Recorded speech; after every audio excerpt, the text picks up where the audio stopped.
wa wada'na anka wisrak alladhi anqadha dhahrak wa rafa'na laka dhikrak fa inna ma'al usri yusra inna ma'al usri yusra fa idza faraghta fansab wa ila rabbika farghab. Shadaqallahul azim. Iya. Dah Ibu. Ya, selanjutnya kita lanjut tanya jawabnya ya. Kepada Bapak Ibu. Sagiman, silakan Pak.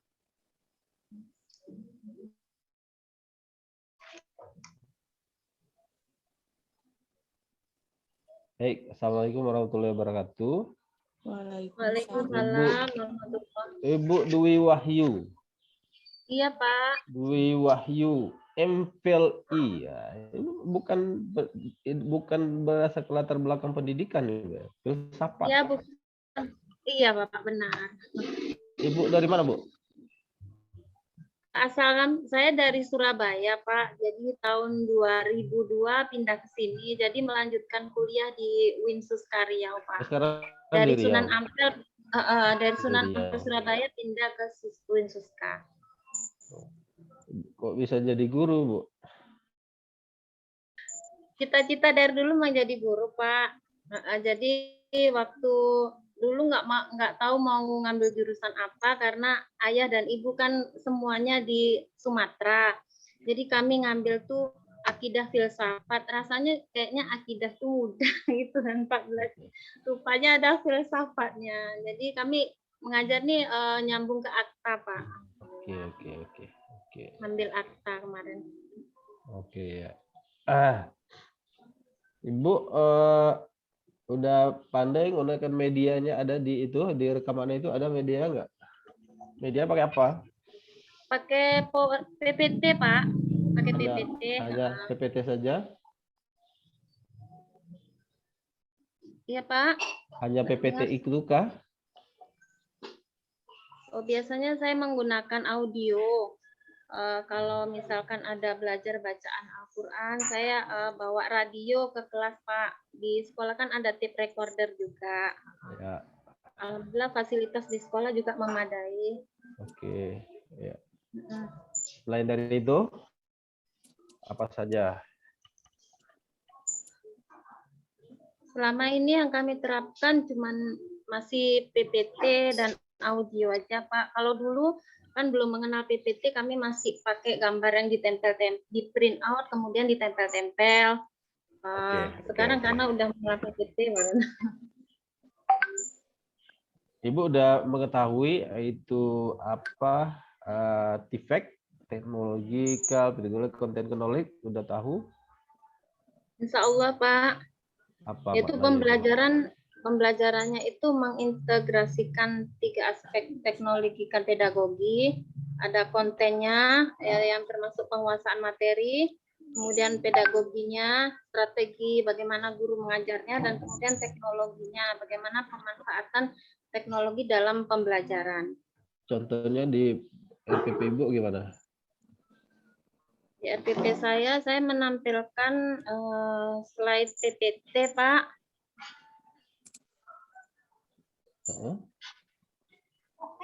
Di situ kami tampilkan ada gambar-gambar juga untuk menarik siswa untuk berpikir secara kritis. Ada gambar-gambar tentang pembagian zakat, yang mana zakat fitrah, yang mana kemudian zakat mal, yang mana kami tampilkan semua dengan gambar-gambarnya. Oke. Sudah asikkah Ibu mengajar? Menurut Ibu? Menurut saya selama ini, kalau menurut saya insya Allah sudah ya Pak ya. Saya juga bertanya kepada anak-anak kan, bagaimana Ibu ngajar? Enak nggak belajar sama Ibu? Enak Bu.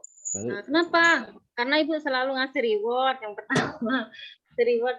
Saya Pak terbiasa membawa makanan ringan seperti Ibu pas nanya itu anaknya dijelit-jelit nggak ya?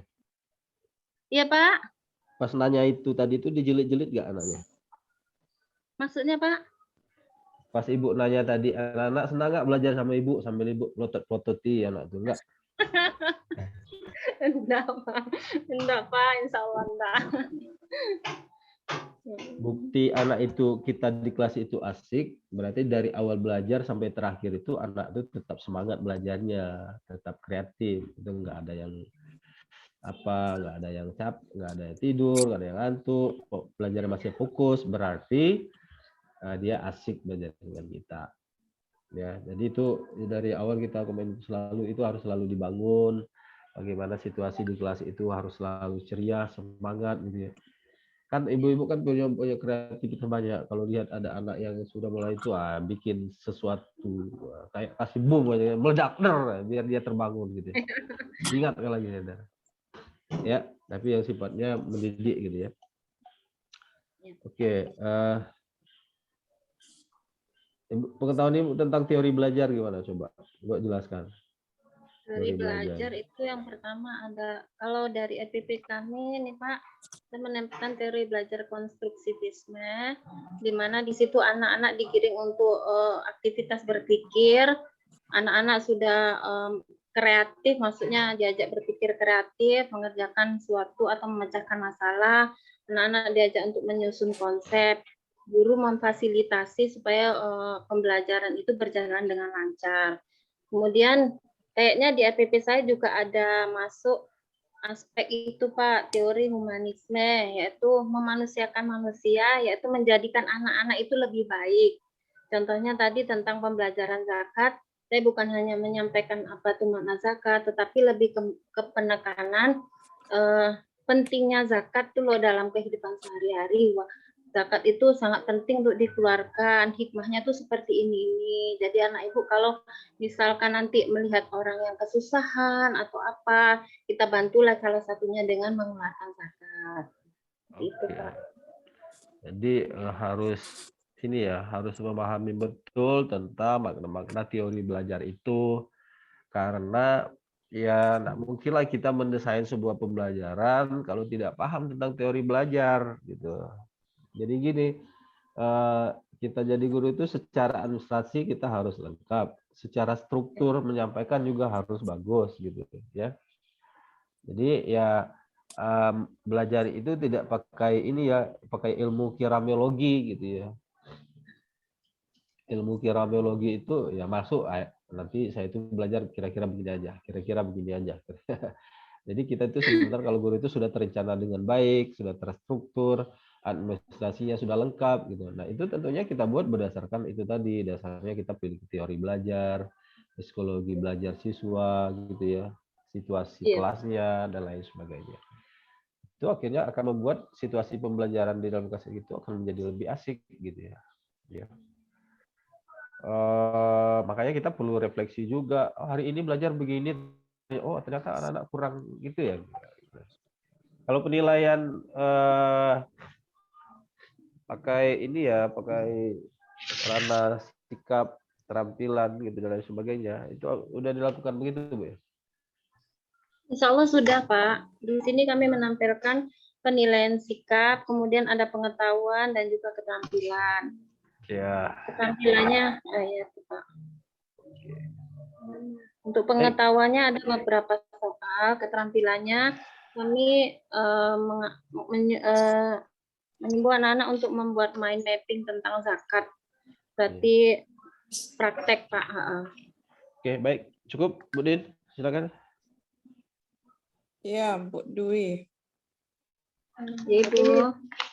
Ibu tahu nggak perbedaan antara metode dengan pendekatan?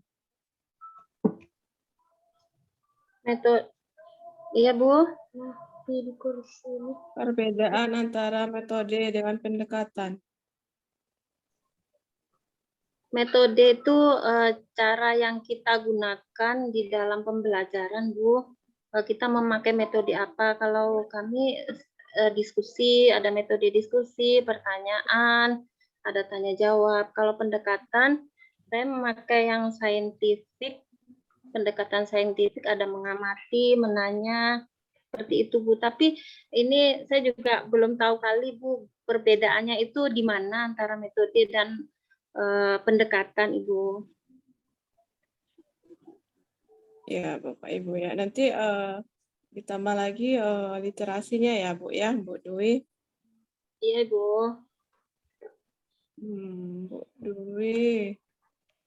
Ini materi apa, Bu Dwi? Tentang zakat, Bu. Ayo membayar zakat. Karakter yang diinginkan apa nih, Bu Dwi? Karakter yang Karakter yang diinginkan, diinginkan setelah mempelajari materi ini. karakter yang diinginkan yaitu anak-anak mempunyai sikap peduli, Bu. Oke, peduli. Peduli, Contohnya tanggung apa coba? jawab. Contohnya setelah Contoh ya, dalam Bu, pembelajaran. setelah Ya, contoh dalam memahami pembelajaran. contohnya. Contohnya di dalam pembelajaran ini, Bu. Ya, misalkan materi ini. Nah, gimana coba? Ada nggak Aplikasinya di dalam kehidupan kegiatan sehari-hari. ini? Ya, Waalaikumsalam, tunggu.